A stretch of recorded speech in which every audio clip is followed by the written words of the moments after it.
Filem Racun Sangga, santet pemisah rumah tangga. Hush, filem ni, masa scene ilmu hitam tu ditunjuk dalam filem ni, kita betul-betul rasa meremang dan creepy guys. Sebab nampak real gila tau. Korang bayangkan, dia guna pengisar bawang ke ubi tu, dia sap dekat tangan. Meremang tau. Dan filem ni juga berdasarkan kisah benar yang berlaku dekat Indonesia guys. Tapi, adakah filem ni betul-betul wow dan seram untuk korang tonton dekat Netflix? Okey, filem Racun Sangga ni dia mengisahkan tentang satu pasangan, iaitu Maya dan Andi.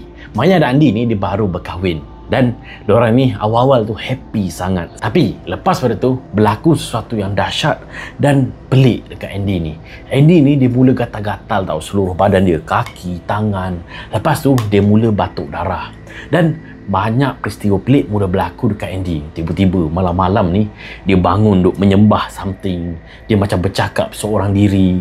Dan Maya ni awal-awal tu dia macam tak percaya tau benda tu. Dan mak saudara dia dah bagi tahu Andy ni dia kena santet dan kena rawat segera. Tapi family Maya dan Andy ni tak percaya benda tu.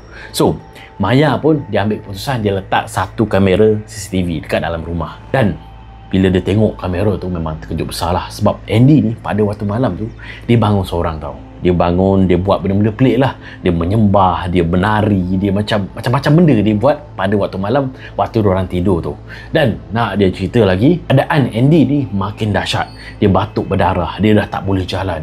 Dia kadang-kadang dia berhalusinasi dan dia terbaring je. Dan lepas pada tu, diorang ambil keputusan untuk pergi rawat Andy ni, jumpa seorang bomoh ataupun dukun.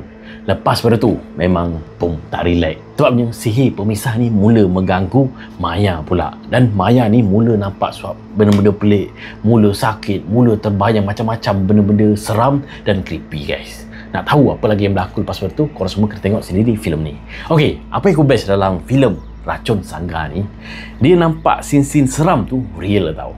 Dan scene gore, scene macam yang diorang kena santet ni, diorang gatal apa semua, hantu, jump scare, semua on point. Dan aku rasa benda ni creepy tau. Scene yang dia buat tu nampak real tau. Aku rasa macam meremang masa scene dalam kamera tengok si Andy berjoget seorang-seorang, bangun seorang-seorang.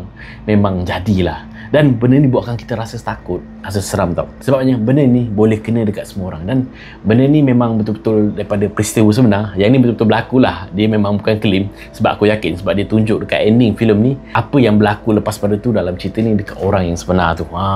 Dan ending dia tentu buat korang terkejut guys. So, rating aku untuk filem Racun Sangga ni, aku boleh bagi 7/10 guys. Komen dekat bawah ni, apa kata korang pasal filem Racun Sangga ni? Betul-betul seram dan creepy ke tak? Okay?